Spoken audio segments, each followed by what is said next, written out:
Today I start a new movie on YouTube, and what I already told you yesterday, if you watched my video, which nobody did by the way, is that I actually totally hate making videos. But the trouble is, I have this new idea and I will share it with the world, whether they will hear it or not. So, first, yesterday was about philosophy. Actually, I write it with an F, but perhaps it should be like this, because today I'm talking English. Imagine English. I'll just write it down and you can forget it because this topic today is religion. Religion is with one eye, but I have a problem with my camera, so I have this strange focus. Okay, with religion you can talk a lot, but I will try to keep it short and simple, and I will try to use only two things. Okay, this is not a thing, this is a person, and he's famous. And nobody knows who he is, but he gave three clues. This first clue, second clue, who he is. He says, I'm the way, I'm the truth, and I'm the life. And this is something that you can find in Gospel of John 14:6. And of course, I don't know the Bible by heart, but checked it yesterday. And another fella is Paul. He traveled a lot, but he also wrote a lot. And one of the most beautiful things ever written is 1 Corinthians 13. And there he wrote also strange three things like he liked faith and hope and love, and most of it this one. But hey, it's 1, 2, 3, 1, 2, 3. It was also yesterday that I talked to another person who's busy with um, medical treatment, and she said that it can make a difference if you have a positive or a negative worldview. If you have a negative worldview, you might see no way for a solution. So this one goes down. If a doctor will say like this is good for you, perhaps you also say like don't think so. So this one will also be not good. And in the end, the whole treatment can go down, and then here is exit. Exit. Hop. And say ciao. That is 3 times across, actually. It's absolutely bad. This is the opposite. This is a positive worldview, so this is negative, and this is positive. And here, of course, you can see that you can have faith in something good. For example, in my theories, the whole world is like absolute bogus what you write, but maybe you might see some kind of possibility and that something is good in it. They also say like you make up this yourself, but look, all these people already invented it. I just put it together. You might also hope for some practical use of it. I write in my theories that it has practical use. You can solve wars with it or climate change. And people don't believe in climate change. The sea is going up and temperatures also, but you think it's just nonsense. They would just put a cross through it, like nonsense. If you have a positive worldview, you might think like, oh, maybe this means something and this too, huh? And then you might go to the next level and find some practical solution for it. And the second one is perhaps this one, and that's people might say that life is useless, but maybe you might just love it and you might attribute value to life. So it might be good to have some kind of idea what is good about it, some kind of idea what you need, and then you can have fun. You can also say it's fun. And I love it. Okay, so actually, negative worldview, positive worldview. It's totally simple. You have many words, but you actually can just summarize it like this, and you're done. Now, some people might say, like, what the hell? This is religion. This is religion. This is religion. I don't believe in him. Maybe he was also a fraud, or he didn't even exist. But you can make science out of it. Let's call this step one. This is religion. Now make step two and make science out of it. So then we need someone else. And someone I would suggest is this fella. I also mentioned him yesterday in the video nobody watched, so nobody knows, but you know maybe the name. And Nietzsche made a theory, it's a bit similar than Einstein, which you also know, but you also didn't see him in my yesterday video because you did not watch. But Einstein made this thing, and Nietzsche was writing about emotion and reason, or I call it ratio, which you can also put in a formula. Actually, he did not do it, so he was a bit stuck. He was not stuck, he was happy. But we can make him happy and see the formula is there. And yesterday I did a little bit of mathematics. I made some scheme. I learned it in school, but I don't remember which school, where you can say that apparently emotion is ratio to c squared. C is here actually thinking speed. Here it's speed of light. Light looks like a mushroom, but it's actually bulb. Okay, now this one, this part I'll do a little bit quick, right? Otherwise, it's getting boring. It's boring already. You can also write this as C is emotion and divide it by ratio. Just watch it 10 times and then you know. Now this is something I will put here. This big square, like up. Here under the middle line, you have this negative worldview. You constantly think, oh, it's way too complex. I cannot solve this. Lies, lies, lies. Life is useless. But it depends on your mindset. Just watch this. Triangle is coming back here. See this one is coming here. C square. Maybe I have to do it a bit like this.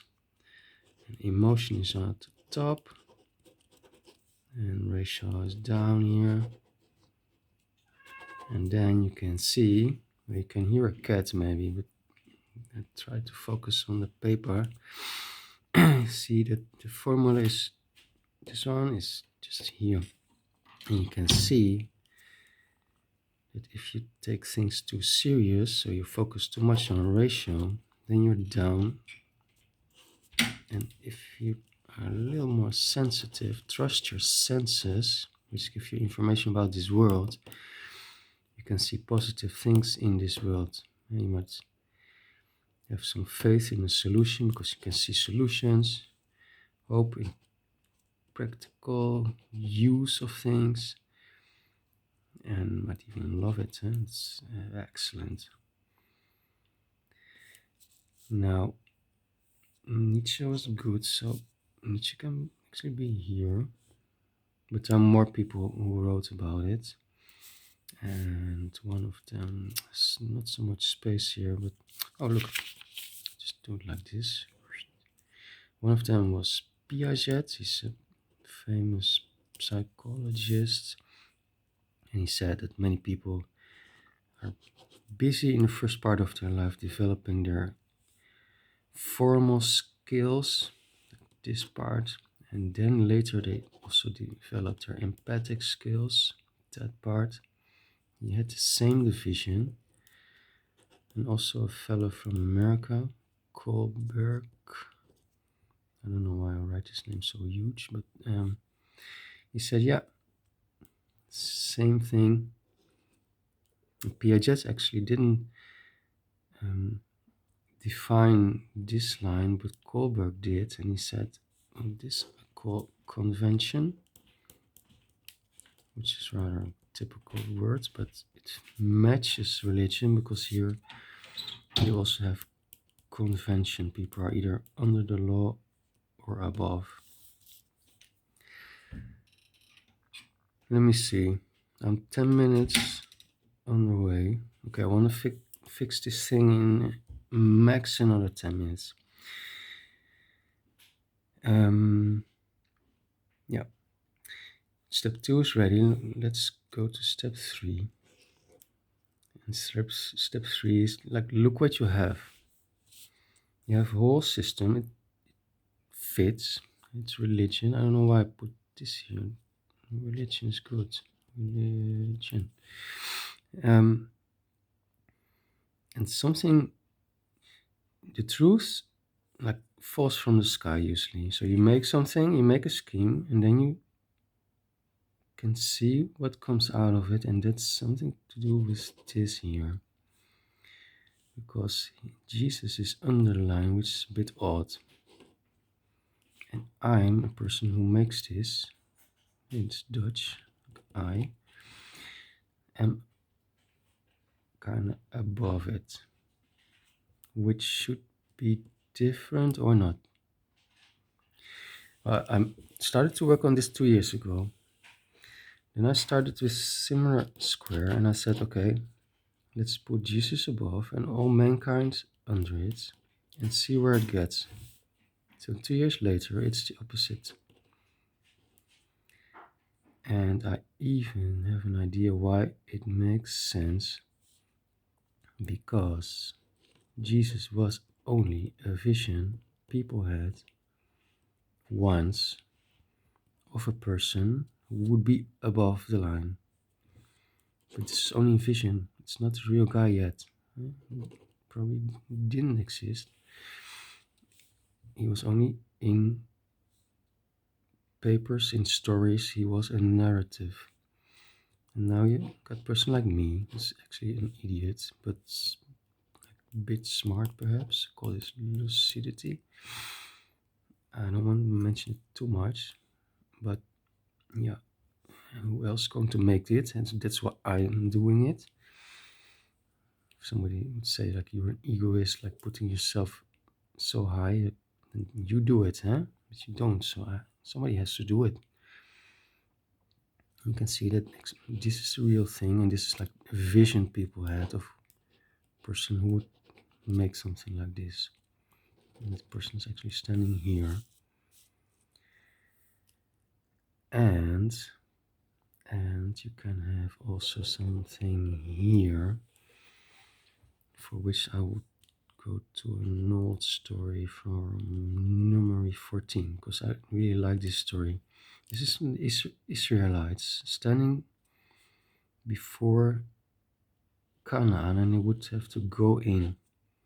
And here I'm just an individual, and I'm already here, and I know Jesus was just a vision, so I just jump over him, and I'm here, like, hello, hi.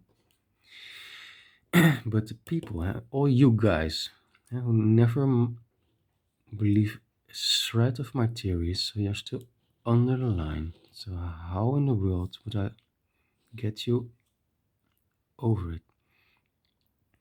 Now, the people in Numeri didn't believe also a shred of the people who were going to Canaan to check it out. It was absolutely fantastic. So they said it's absolutely great. This country is moving.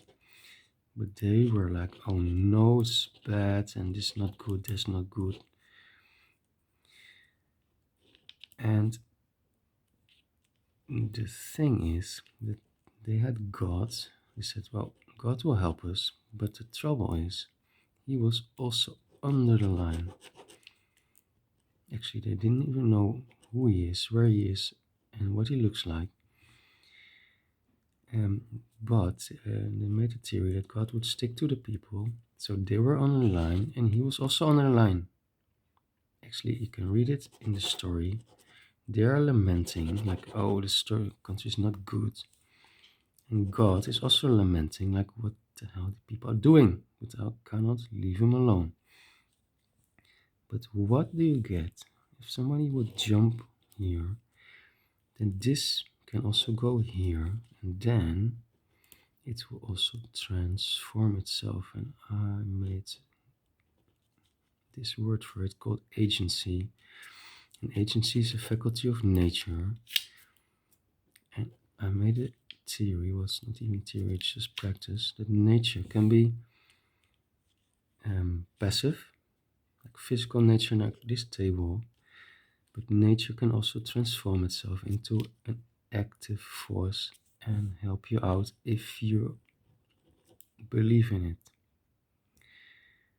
And it's connected to faith, and this is connected to life. Like you have a vision of some individual living being. Well, this is me then, standing here. This is agency. And together they hold this middle section line, which is stable. You can stay under it, but you can also live on it and improve your life, because it improves your life. For me, this is fun, and you can also make fun yourself. Okay, let's step 4. Like what practical things can we do? Now, if you are here, for example, you can ask yourself, what are all these immigrants doing here in this country? There are way too many. Get stuck, and they don't need help, all of them. So you can just change your policy and say bye bye, and I want to have fun right here without all this mess. Plus, I want a nice climate. I don't want all this overconsumption and highways and all that stuff. Way less. So, just say ciao, and then you can really improve your life and make this country better again. That's the trouble, huh? This country is Holland. Maybe you live in another country or in Germany. Can be. You can make your country better, so you can get a heart. And this one. See? Can you? Well, see. Okay. Can you see? It's a mess, but can you understand that it's good? Now, last point, because almost 20 minutes are gone. It's almost, well, even today it is the first day of Advent, huh? So this Advent guy, which is basically me carrying this, is now here for the first day. Fun or no fun? I don't know. If you say no fun, you're probably stuck here and then go fuck yourself. But I'm here and I don't care. Yeah? Good. I would say ciao and have a nice Advent.